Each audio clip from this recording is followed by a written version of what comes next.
కూటమి ప్రభుత్వం medical college private పరం చేస్తున్న నేపథ్యంలో ఎట్టి పరిస్థితుల్లోనే ప్రైవేట్ పరం చేస్తే ఊరుకోమంటున్నారు వైఎస్ఆర్సీపీ నేతలు.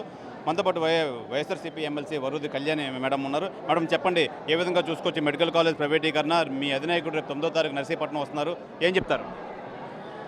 ఈ మెడికల్ కాలేజీలు జగన్మోహన్ రెడ్డి గారు ముఖ్యమంత్రిగా పరిపాలించిన 5 ఏళ్ల కాలంలో 17 మెడికల్ కాలేజీలు నిర్మాణం చేయడానికి శ్రీకారం చుట్టడం జరిగింది. గతంలో తీసుకుంటే ఎంతోమంది ముఖ్యమంత్రులు ఈ రాష్ట్రానికి పరిపాలించారు. ఎవరు కూడా ఇన్ని మెడికల్ కాలేజీలు ఒకేసారి నిర్మాణం చేయడానికి శ్రీకారం చుట్టడం మనం చూడలేదు. అది ఒక జగన్మోహన్ రెడ్డి గారి వల్లనే సాధ్యమైంది. ఒక గొప్ప సంకల్పంతో పేద ప్రజలకి వైద్యం ఇవ్వాలని, అలాగే పేదవాళ్ళకి ఉచిత వైద్య విద్య ఇవ్వాలని జగనన్న ఈ నిర్మాణానికి పూనుకుంటే చంద్రబాబు నాయుడు గారు 2 కారణాలతో దీన్ని పీపీపీ మోడ్లో అంటే ప్రైవేటైజేషన్ చేయడానికి పూనుకున్నారు.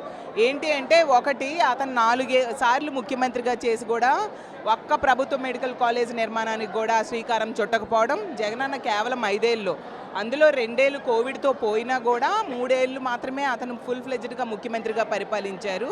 కేవలం 5 ఏళ్లలో 17 మెడికల్ కాలేజీలు కనుక నిర్మాణం పూర్తయితే ఆ పేరంతా జగన్మోహన్ రెడ్డి గారికి వస్తుంది అని ఒక ఈర్ష్య ద్వేషంతో చంద్రబాబు నాయుడు గారు ఈ విధంగా ప్రైవేటైజేషన్కి పూనుకోవడం జరిగింది. అంతేకాకుండా ప్రభుత్వ మెడికల్ కాలేజీలకి జగనన్న 50 నుంచి 90 ఎకరాల వరకు ఎక్వైర్ చేసి వాటి కోసం కేటాయించడం జరిగింది.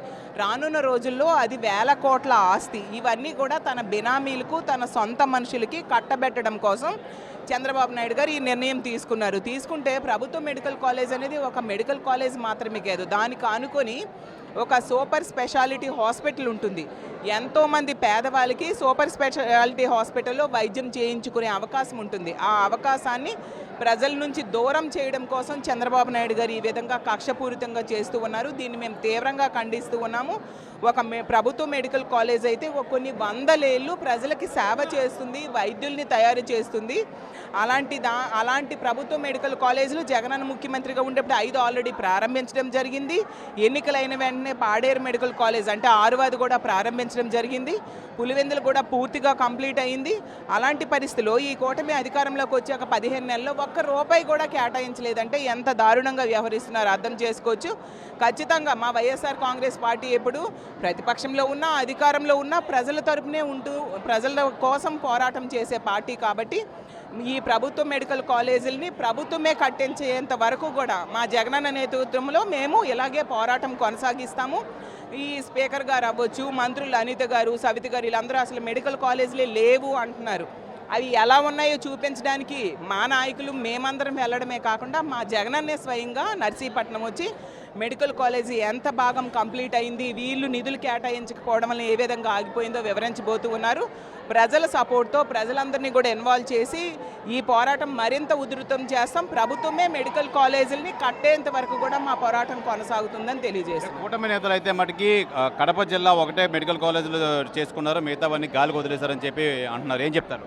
అది 3 విడతల్లో కట్టడానికి జగనన్న సంకల్పించారనమాట. మొదటి విడతలో 5, 2వ విడతలో ఇంకొక 5, 3వ విడతలో 7 మెడికల్ కాలేజీలు కట్టడానికి జగనన్న పూనుకోవడం జరిగింది. మొదటి విడతది 5 మెడికల్ కాలేజీలు ఆల్రెడీ ప్రారంభించేశారు. 2వ విడత 5లో 2 ఆల్రెడీ కంప్లీట్ అయిపోయాయి. అందులో పులివెందులు కూడా 1, అలాగే పాడేరు 1, మిగతా 3 కూడా సగం పూర్తయ్యాయి. వీళ్ళు నిధులు కేటాయిస్తూ ఉంచుంటే గత ఏడాది జగన్మోహన్ రెడ్డి గారు కనుక ముఖ్యమంత్రి అయి ఉంటే అవి కంప్లీట్ అయిపోయేవి. అతను కాలేదు. వీళ్ళు నిధులు కేటాయించుంటే ఆ మిగతా 5 కూడా ప్రారంభించబడేవి.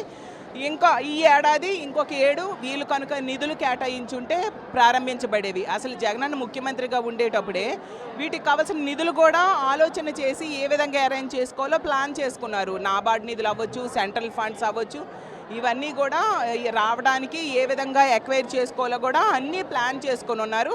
ఇవి ఖచ్చితంగా తన బినామీలు కట్టబెట్టడం అనే స్వార్థంతో దీన్ని ప్రైవేటైజేషన్ చేయడానికి చంద్రబాబు నాయుడు గారు పూనుకుంటూ ఉండే పరిస్థితి క్లియర్గా కనిపిస్తూ ఉంది. మొన్న జరిగిన అసెంబ్లీ సమావేశాల్లో వాళ్ళ తీరు ఏ విధంగా ఏమని చెప్తారు? తీసుకుంటే వాళ్ళు ఇచ్చిన హామీలు ఏ ఒక్కటి కూడా అమలు చేయని పరిస్థితి చూసాము. మహిళల రక్షణ గాలికి వదిలేశారు.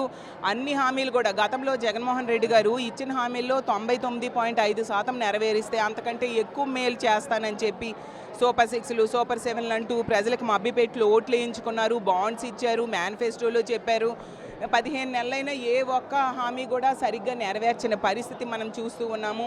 దాంతో అసెంబ్లీలో మా వైఎస్ఆర్ కాంగ్రెస్ పార్టీ ఈ కూటమి ప్రభుత్వం తాలూకా వైఫల్యాన్ని ప్రశ్నించడం, నిలదీయడం జరిగింది. వాళ్ళు సమాధానం చెప్పలేని పరిస్థితి మనం చూడడం జరిగింది. కాబట్టి రానున్న రోజుల్లో వాళ్ళు ఇచ్చిన హామీలన్నీ అమలు చేసేంత వరకు కూడా మా వైఎస్ఆర్ కాంగ్రెస్ పార్టీ ఈ విధంగానే పోరాటం చేస్తుందని తెలియజేస్తున్నారు. Right madam, thank you. ఇది ప్రధానంగా మనం చూసుకోవచ్చు.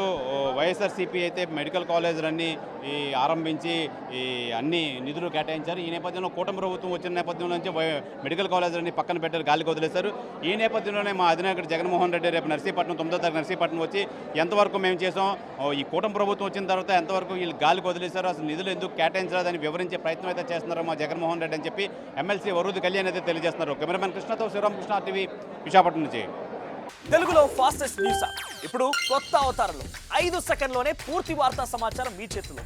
సోషల్ మీడియా ట్రెండ్స్ మీ కళ్ళ ముందుకే live TV and voice search ఆప్షన్స్తో ఇప్పుడే డౌన్లోడ్ చేయండి. యాప్ లింక్ డిస్క్రిప్షన్లో ఉంది.